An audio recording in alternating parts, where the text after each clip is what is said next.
ഭാര്യയെ പെട്രോളൊഴിച്ച് തീവെച്ച ശേഷം ഭർത്താവ് ആത്മഹത്യയ്ക്ക് ശ്രമിച്ചു.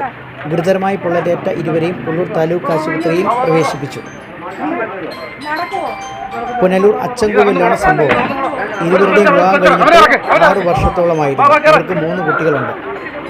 കുടുംബ പ്രശ്നമാണ് ഇതിലേക്ക് കലാശിച്ചത് എന്ന് പോലീസ് പറയുന്നു.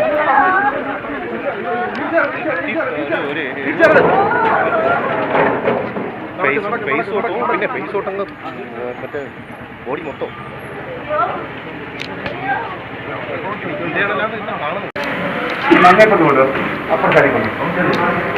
കുട്ടികളുണ്ട്. അത് ഫാമിലി മാറ്റർ ഉണ്ട്. അത് തമ്മിലുള്ള ഫാമിലി വിഷയങ്ങളുണ്ട്. അതായത് പരാതിയായിട്ട് ആ പെൺകുട്ടി സ്റ്റേഷനിൽ വന്നു SI സാറ് രണ്ടുപേരും വിളിച്ച് സംസാരിച്ച് ഫാമിലി മാറ്ററിൽ സംസാരിച്ച് വിട്ടതാണ്. ഇന്ന് ഏകദേശം ഒരു 12 മണിയോട് സ്റ്റേഷനിൽ വന്നു. ഒരു 1 മണി 1:30 മണിയോട് തിരിച്ച് വീട്ടിലേക്ക് പോയി. കുറച്ച് കഴിയുമ്പോഴാണ് പോലീസ് ഇൻഫർമേഷൻ കിട്ടുന്നത്.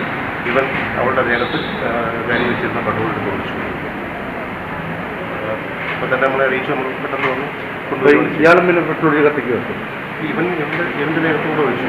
രണ്ടുപേരുടെ കുട്ടിയെ പിടിച്ച് അതൊക്കെ കൊണ്ടുപോയി ഒഴിച്ചെന്നാണ് പറയുന്നത്. ഇതെവിടെ ചെമ്പലത്തി. പുള്ളിക്കാരൻ്റെ പേര്? അവൻ്റെ സ്ഥലം തടിക്കാടാണ്. പേര് ചന്ദ്രയുടെ പേര്. 7 മാസം കൊണ്ട് ഒരു പിണങ്ങി നിൽക്കുമായിരുന്നു. അവൻ വേറെ ഇന്നലെ വീട്ടിൽ വന്നു നല്ല സ്നേഹത്തോടെ നിന്ന് കാര്യങ്ങൾ പറഞ്ഞിട്ട് പോയത്. അപ്പോൾ ഞങ്ങൾ പോലീസിനെ വിളിച്ചു വരുത്തി. അങ്ങനെ പോലീസ് വന്നപ്പോൾ ഞാനും കാര്യം പറഞ്ഞു. ഞാനും കൂടെ കൊണ്ടുപോയി എൻ്റെ മോളെ കൊണ്ട് ചേച്ചിയിട്ടെല്ലാം പറഞ്ഞു. ഞങ്ങൾ മോളെ കൊണ്ട് ചേച്ചി ചെന്നപ്പോഴത്തേനും അവിടെ വന്നു. അങ്ങനെ അവരെയും വിളിച്ചിട്ടുണ്ടായിരുന്നു. അങ്ങനെ അവരും വന്ന് കാര്യങ്ങളെല്ലാം പറഞ്ഞു. അപ്പോൾ ഈ കടകളും കാര്യങ്ങളൊക്കെ ഉണ്ട്. അപ്പോൾ ഞാൻ പറഞ്ഞ കടകളൊക്കെ കിട്ടും.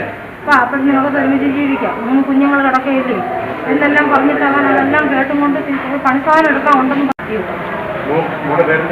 എൻ്റെ മോളെ ചെയ്തു. ശരി.